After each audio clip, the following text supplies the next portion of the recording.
بسم اللہ الرحمن الرحیم۔ السلام علیکم ورحمۃ اللہ وبرکاتہ۔ ناظرین کرام، محمد ذیشان صاحب نے سوال کیا ہے، صلاۃ و تسبیح پڑھنے کا طریقہ کیا ہے؟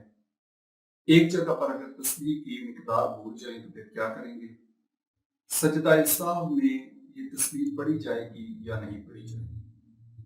میں اس کی فضیلت بھی عرض کر دوں تاکہ جو اس ویڈیو کو دیکھنے والے ہیں ان کو بھی پڑھنے کا ذوق شوق پیدا ہو جائے۔ نبی پاک صلی اللہ علیہ وآلہ وسلم نے فرمایا، چچا جان کیا میں تمہیں بخشش نہ کروں؟ کیا تم پہ احسان نہ کروں؟ کیا تم کو نہ دوں؟ 10 خصلتیں ہیں، اگر کرو گے اللہ تعالیٰ اگلے پچھلے نئے پرانے جان بوجھ کر کیے گئے یا انجانے میں کیے گئے سب گناہ کو معاف فرما دے گا۔ پھر صلاۃ و تسبیح کا طریقہ بتایا اور پھر فرمایا ہو سکے تو روز پڑھو، نہیں تو جمعہ میں ایک بار، نہیں تو مہینہ میں ایک بار، نہیں تو سال میں ایک بار، یہ بھی ممکن نہیں ہے تو عمر میں ایک بار پڑھو۔ طریقہ اس کا کیا ہے؟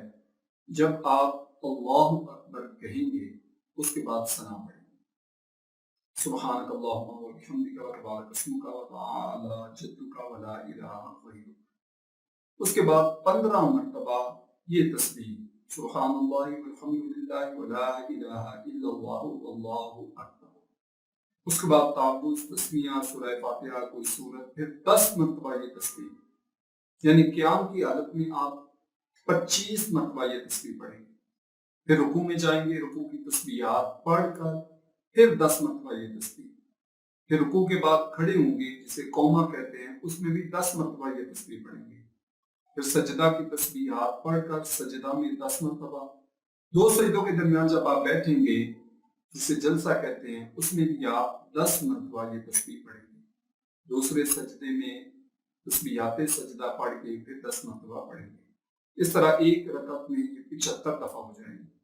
دوسری رکعت کے لیے جب آپ کھڑے ہوں گے تو آپ 15 دفعہ پہلے یہ تسبیح پڑھیں گے، پھر تلاوت کریں گے، پھر 10 مرتبہ، اور پھر جو ترتیب پہلے عرض کی ہے اسی کے مطابق پڑھیں گے۔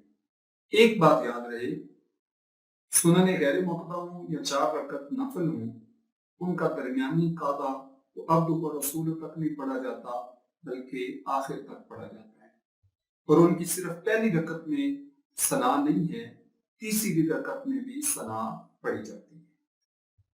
آپ اگر بھول گئے مقدار، کسی جگہ پر 10 مرتبہ پڑھنا تھا، آپ نے 6 مرتبہ پڑھا، 7 مرتبہ پڑھا، مثال کے طور پر قومہ میں 10 مرتبہ یہ تسبیح پڑھنی تھی، آپ نے 7 مرتبہ پڑھی ہے، تو آپ جب سجدہ میں جائیں وہاں پر آپ اس کو 13 مرتبہ پڑھیں، 3 مرتبہ جو آپ کی قومہ میں رہ گئی تھی اور 10 مرتبہ سجدہ کی۔ جو تسبیح کی جگہ ہے، رکوع ہے، سجدہ ہے، اس میں جو کمی رہ جائے وہ پوری کی جا سکتی ہے۔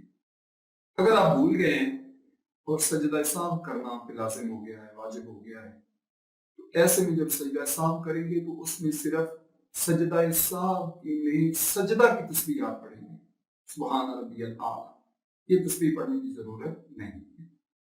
جن اوقات میں نفل پڑھے جا سکتے ہیں ان میں صلاۃ و تسبیح بھی پڑھی جا سکتی ہے۔ ہاں، رمضان شریف ہے، کوشش کریں کہ ہم روزانہ یہ سعادت حاصل کر سکیں، کم از کم رات کو، بالخصوص جن میں زیادہ امید ہوتی ہے لیلۃ القدر کی، ضرور کوشش کریں۔ اللہ تعالیٰ ہمیں توفیق